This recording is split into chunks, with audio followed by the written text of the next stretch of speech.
बिस्मिल्लाहिर्रहमानिर्रहीम। अस्सलाम वालेकुम नाज़रीन, आप देख रहे हैं ग्लोबल एनालिसिस और मैं हूं आपका मेज़बान मोहसिन राना। आज जुमे का दिन है और तारीख़ है 17 अप्रैल। नाज़रीन, बहुत बड़ी ख़बर या यूँ कह लें कि अब तक की सबसे बड़ी डेवलपमेंट हो चुकी है। वो ख़बर आ चुकी है जिस ख़बर का ईरान को या सबको इंतज़ार था। इस ख़बर के बाद ये कहा जा सकता है कि इस जंग में ईरान की सबसे बड़ी जीत जो है ये तसव्वुर की जा सकती है, क्योंकि नाज़रीन सऊदी अरब की तरफ से ऐसी स्टेटमेंट, ऐसा बयान जारी हो चुका है जिसने अब अमरीकी अफवाज को निकलने पर मजबूर कर दिया है। अमरीकी अड्डे अब सऊदी अरब से जो हैं क्या ख़त्म होने जा रहे हैं। इस वाले से क्या ऐसा बयान सऊदी अरब की तरफ से जारी किया गया जिसको लेके कहा जा रहा है कि ये ईरान की सबसे जो बड़ी जीत है, क्योंकि सऊदी अरब की तरफ से जो तारीख़ी फ़ैसला, तारीख़ी ये ऐलान किया गया, इस ऐलान को ईरान की, पाकिस्तान की बड़ी जीत ही तस्वुर किया जा रहा है। तो आपसे गुजारिश है वीडियो को अंत तक लाजमी देखिएगा। अगर आप लोगों ने अभी तक हमारे इस यूट्यूब चैनल को सब्सक्राइब नहीं किया है तो सब्सक्राइब लाजमी कर दें, साथ बने बेल आइकन को दबा दें ताकि हर नई आने वाली वीडियो अब तक आसानी से पहुँचती रहे। नाज़रीन, जब से ये अमेरिका और ईरान के दरमियान जंग जारी है तो इस जंग के दौरान मशरक़ वस्ता की जो सूरत हाल है बड़ी तेज़ी के साथ तब्दील हो रही है और मशरक़ वस्ता में अमन कायम करने के लिए पाकिस्तान जो अपना किरदार अदा कर रहा है, पाकिस्तान के इस किरदार को जो है दुनिया सराह रही है। दुनिया पाकिस्तान को जो है तारीफ़ें करने पर दुनिया मजबूर हो चुकी है, क्योंकि पाकिस्तान पहले दिन से नाज़रीन ये चाह रहा है कि ये जंग जो है बंद हो। और नाज़रीन, इस जंग जो आलम इस्लाम के अंदर या मशरक़ वस्ता में ये जंग जारी थी तो इस जंग का सबसे ज़्यादा नुकसान जो है अरब ममालिक को ही पहुँच रहा था। अरब ममालिक ने ईरान के खौफ से, ईरान के डर के मारे अमरीकी अफवाज को अपने मुल्क में लेके अपने जो अड्डे हैं ये अमरीकी अफवाज को सौंपे कि कल को अगर ईरान हमारे ऊपर हमला करता है तो अमरीका हमारी हिफाजत कर सके। मगर अब तमाम अरब ममालिक नाज़रीन ये देख लिया है कि अमरीका हमारी हिफाजत क्या करेगा, उल्टा अमरीकी अफवाज की जो मौजूदगी है हमारे लिए सबसे ज़्यादा नुकसानदा साबित हो रही है, क्योंकि नाज़रीन ईरान की तरफ से पहले दिन से ही अरब ममालिक को ये पैगाम पहुंचा दिया गया था कि हम आपके ऊपर हमले नहीं बल्कि हम अमरीकी अड्डों के ऊपर, अमरीकी फ़ौज के ऊपर हमले कर रहे हैं। हमारा और आपके साथ किसी किस्म की कोई लड़ाई झगड़ा, कोई दुश्मनी नहीं है। अमरीकी अफवाज को आप अपने मुल्क से निकाल बाहर फेंकें तो हम आपको गारंटी देते हैं कि ईरान से अरब ममालिक को किसी किस्म का कोई ख़तरा नहीं होगा। तो नाज़रीन, चूँकि अरब दूसरे जितने भी अरब ममालिक हैं सबसे ज़्यादा जो हमले हैं इस जंग में ईरान की तरफ से किए गए ये बहरीन के ऊपर, मुत्तहिदा अरब अमारात के ऊपर और कतर के ऊपर किए गए हैं। अगर इस जंग में हमले कम हुए हैं तो सिर्फ और सिर्फ सऊदी अरब के ऊपर हमले किए ईरान की तरफ से बहुत कम, या अगर कोई एक आधा हमला हुआ भी है तो उसको भी ईरान की तरफ से जो है कहा गया है कि ये हमला हमारी तरफ से नहीं किया गया। तो आखिर ये सऊदी अरब के ऊपर कम हमले क्यों किए गए? इसकी सबसे जो बड़ी वजह है वह है सऊदी अरब और पाकिस्तान का जो है दिफाई एग्रीमेंट। पाकिस्तान और सऊदी अरब के दरमियान जो एक डिफेंस एग्रीमेंट साइन किया गया था, इसकी सबसे बड़ी वजह यह थी। तो कहीं ना कहीं पाकिस्तान जो है वो ईरान को पुश कर रहा था, ईरान को मुसलसल राब्ते में था कि आपने सऊदी अरब के ऊपर हमला नहीं करना है, क्योंकि हमारा और सऊदी अरब के दरमियान जो है दिफाई एग्रीमेंट साइन हो चुका है।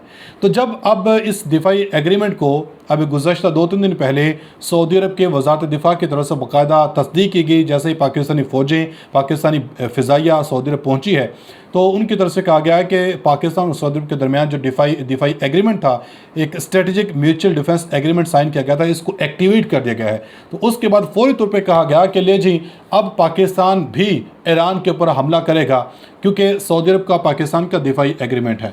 मगर ऐसा नहीं था। मैं पहले दिन से आपको कह रहा था कि ऐसा हरगिज़ नहीं है कि ईरान पाकिस्तान के ऊपर, पाकिस्तानी फ़ौज के ऊपर हमला करेगा।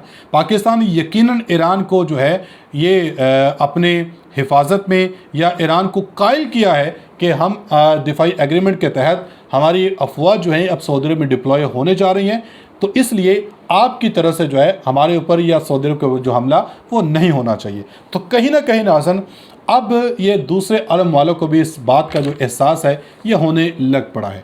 और अब जो अहम तरीन डेवलपमेंट सामने आई है, अहम तरीन जो स्टेटमेंट अब सऊदी अरब की तरफ से निकल के सामने है, इसलिए नाज़रीन ये ईरान की, पाकिस्तान की सबसे बड़ी जो जीत है ये साबित कर दी है, ये इस जीत के ऊपर मोहर लगा दी है।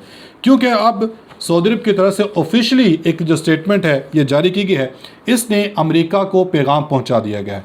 सऊदी अरब चूँकि गुज़श्ता कई दिनों से आप सब लोगों को जानते हैं कि पाकिस्तान अब बड़ा मुतहरिक है इस मशरक़ वस्ती में जारी जंग को कम करने के लिए, और कहीं ना कहीं अमेरिका भी चाहता है कि अब ये जंग बंद हो। और सऊदी अरब की तरफ से नाज़रीन ऑफिशियली इन्फॉर्म कर दिया गया है यूएसए को, यूनाइटेड स्टेट को, कि हमारी जो एयर स्पेस है या हमारा जो ये फ़ौजी अड्डे हैं ये ईरान के ख़िलाफ़ किसी भी जंग में या ईरान के ख़िलाफ़ किसी भी हमले में इस्तेमाल नहीं हो सकते हैं। तो नाज़रीन, जो सऊदी अरब की तरफ से ऑफिशियली स्टेटमेंट, ऑफिशियली जो बयान सामने आया है, इससे साफ ज़ाहिर हो चुका है कि अब सऊदी अरब ने ये ठान लिया है कि हम अमरीकी अड्डों को, अमरीकी अफवाज को अपने मुल्क से निकाल बाहर करें। Saudi Arab officially informed United States that they will not allowed to use of its territory and airspace to launch attack against Iran, कि ईरान के ख़िलाफ़ किसी भी किस्म का हमला ना तो अपनी एयर स्पेस इस्तेमाल करने देंगे और ना ही अपनी जो अड्डे हैं ये करने देंगे। तो इससे नाज़रीन ये जो ईरान की, पाकिस्तान की सबसे बड़ी जो जीत है अब तक की तस्वर की जा रही है। और इसके बाद जो ईरान और पाकिस्तान चाहते थे कि लेबनान के ऊपर भी जो हमले किए जा रहे हैं या लेबनान के ऊपर जो इजराइल की तरफ से हमले किए जा रहे हैं वो भी जंग बंदी हो, तो इसका भी बाकायदा ट्रंप की तरफ से ऐलान कर दिया गया है। ट्रंप ने कहा है कि इजराइल और लेबनान के दरमियान 10 रोज़ा जंग बंदी हो चुकी है, और सदर ट्रंप ने कहा कि इजरायली वज़ीर-ए-आज़म और लिबनानी सदर को 34 साल बाद बरह बातचीत के लिए वाइट हाउस मदऊ करूँगा। और उधर पासदारान इनकलाब की तरफ से नाज़रीन कहा गया है कि जंगबंदी के दौरान भी उंगली हमारी ट्रिगर पर है, कोई भी इस गलत फहमी में ना रहे कि जंगबंदी हो चुकी है, अब हम ईरान के ऊपर जो है हमला कर सकते हैं। ईरान की जो न्यूज़ एजेंसी है नाज़रीन, इन्होंने एक खबर जारी की है जिस उन्होंने बताया है कि जंगबंदी को मैदान जंग की खामोशी करार देते हुए कि जंग की खामोशी के दौरान हमने उंगली को ट्रिगर पर रखा हुआ है और इस सूरत हाल में भी मुकम्मल तौर पर हम चौकन्ना है। पासदारान इनकलाब ने कहा कि ईरानी फ़ौज और IRGC किसी भी मुमकिन जारियत का ताकतवर और फैसला कुन जवाब देने के लिए तैयार है। बयान में ये भी खबरदार किया गया कि अगर कशीदगी में इजाफा हुआ तो मुखालिफिन को भारी ज़रबों और ज़िल्लत अमेज़ शिकस्त का सामना करना पड़ सकता है। इस ईरानी हुकाम ने कहा कि अगरचा इस वक्त ईरान, अमेरिका और इसराइल के दरमियान जंगबंदी कायम है, ताहम अगर किसी भी सूरत हाल बदसूर एहसास है होती है और किसी भी लम्हे बिगड़ सकती है तो हमारी जो उंगलियां हैं वो ट्रिगर पर कायम है। और पाकिस्तान भी नाज़रीन वहाँ पर जो है इस वक्त मौजूद है ईरान के अंदर। पाकिस्तान भी चाहता है कि ये मुस्तकिल जंगबंदी कायम हो जाए। अब तक लेते अपनी फीडबैक का इज़हार कमेंट सेक्शन में लाजमी दीजिएगा। मिलेंगे अगली वीडियो में, तब तक के लिए अल्लाह हाफ़िज़।